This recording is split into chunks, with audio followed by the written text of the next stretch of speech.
I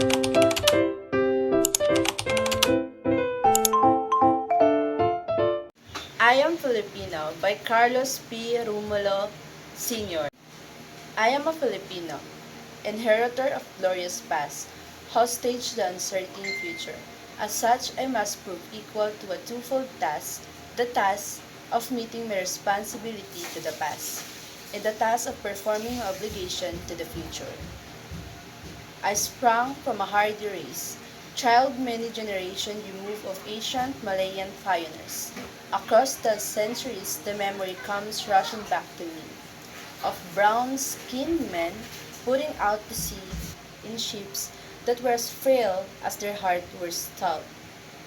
Over the sea, I see them come, burn upon the billowing wave and the whistling wind, carried upon the mighty swell of hope, hope in the free abundance of new land that must to be their home and their children's forever. This is the land they sought and found, every inch of shore that their eyes first set upon, every hill and mountain that beckoned to them with a green and purple invitation, every mile of rolling plain that their view encompassed, every river and lake that promised a plentiful living in the fruitfulness of commerce is hallowed spot to me.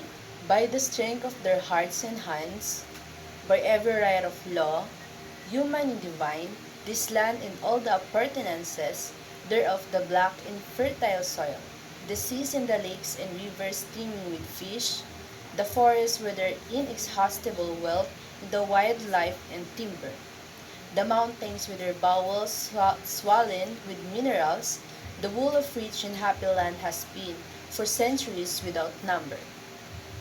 The land of my fathers, this land I receive in trust from them, and in trust will pass it to my children, and so on until the world is no more. I am Filipino. In my blood runs the immortal seed of heroes, seed that flowered down the centuries in deeds of courage and defiance. In my veins yet pulls the same hot blood that sent Lapu-Lapu to battles against the first invader of this land, that nerved Lacandula in the combat against the alien foe, that drove Diego Silang in Tagohoy into rebellion against the foreign oppressor. The seed is immortal. It is the self-same seed that flowered in the heart of Jose Rizal that morning in Bagumbayan when a volley of shots put an end to all that was mortal of him and made his spirit deathless forever.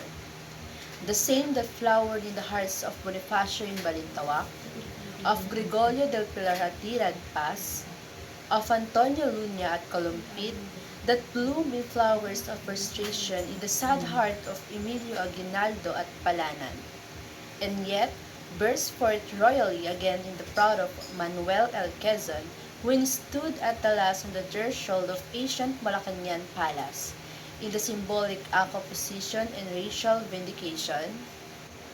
Out of the last green of these 7,000 Isel, out of the heartstring of 16 million people all vibrating to one song, I shall weave the mighty fabric of my pledge. Out of the songs of the farmers of sunrise when they go to labor in the fields, out of the sweat of the hard-beaten pioneers in Malig and Coronadal, out of the silent endurance of stevedores at the fierce and the ominous grumbling of peasants in Pampanga, out of the first cries of baby newly born in the lullabies that mother sings, out of the crushing of gears in the whine of turbines in the factories, out of the crunch of flag shears of turning the earth, out of the limitless patience of teachers in the classrooms and doctors in the clinics, out of the tramp of soldiers marching, I shall make the pattern of my pledge. I am Filipino, born to be freedom, and I shall not rest until freedom shall have been added unto my inheritance, for myself and for my children and my children's children forever.